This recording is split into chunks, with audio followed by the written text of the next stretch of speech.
जेहने किशोरी मोरी तेहने किशोर है। जेहने किशोरी मोरी तेहने किशोर है। विधि ना लगाओल जोड़ी केहन बेजोड़ है। विधि ना लगाओल जोड़ी केहन बेजोड़ है। श्याम रंग दुल्हा लागे घटा घन घोर है। श्याम रंग दुल्हा लागे घटा घन घोर है। इमहर किशोरी मोरी इमहर किशोरी मोरी पूनम इजोड़ है। इमहर किशोरी मोरी पूनम इजोड़ है। विधि ना लगाओल जोड़ी केहन बेजोड़ है।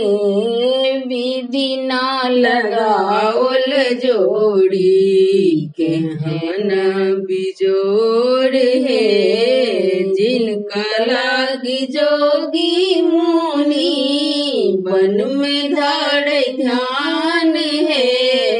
जिनका लागी जोगी मुनि वन में धारे ध्यान है। से मोड़ पाहुन भेला से मोड़ पाहुन भेला सखी चित चोर है। से मोड़ पाहुन भेला सखी चित चोर है। विधि ना लगाओल जोड़ी केहन बेजोड़ है।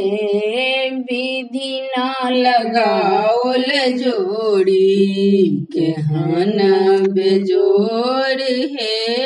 सरिसो के कलिसिया ज्योति महान है। सरिसो के कलिसिया ज्योति महान है। तीसी फूल रंग दुल्हा तीसी फूल रंग दुल्हा सुहावन बेजोड़ है। तीसी फूल रंग दुल्हा सुहावन बेजोड़ है। विधि ना लगाओल जोड़ी केहन बेजोड़ है। विधि ना लगाओल जोड़ी केहन बेजोड़ है। जग भरी रहलई अन्हरिया महान है। जग भर रहलई अन्हरिया मसान है। मोर अंगना उगलई मोर आंगन माँ उगलई चारू चांद चांद है।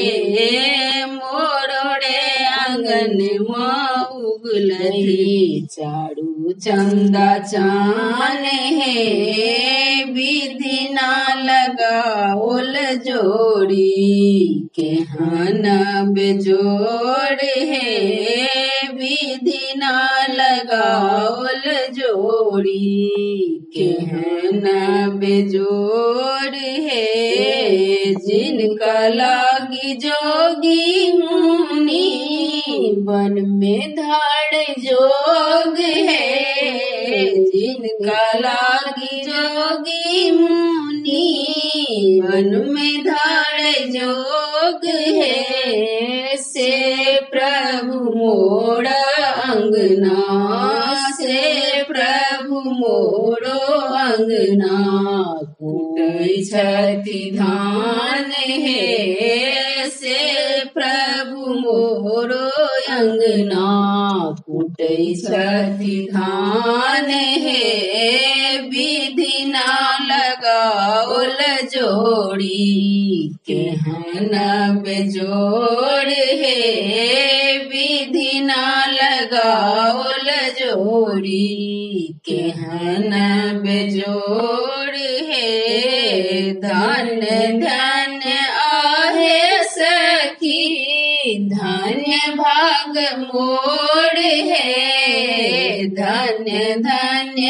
आहे सखी धन्य भाग मोर हे सरस स्नेह सबान्हव सरस स्नेह सबान्हव रेशम कठोर हे सरस स्नेह सबान्हव रेशम कठोर हे विधि ना बनाओल जोड़ी केहन बेजोड़ हे विधि ना बनाओल जोड़ी केहन बेजोड़ हे।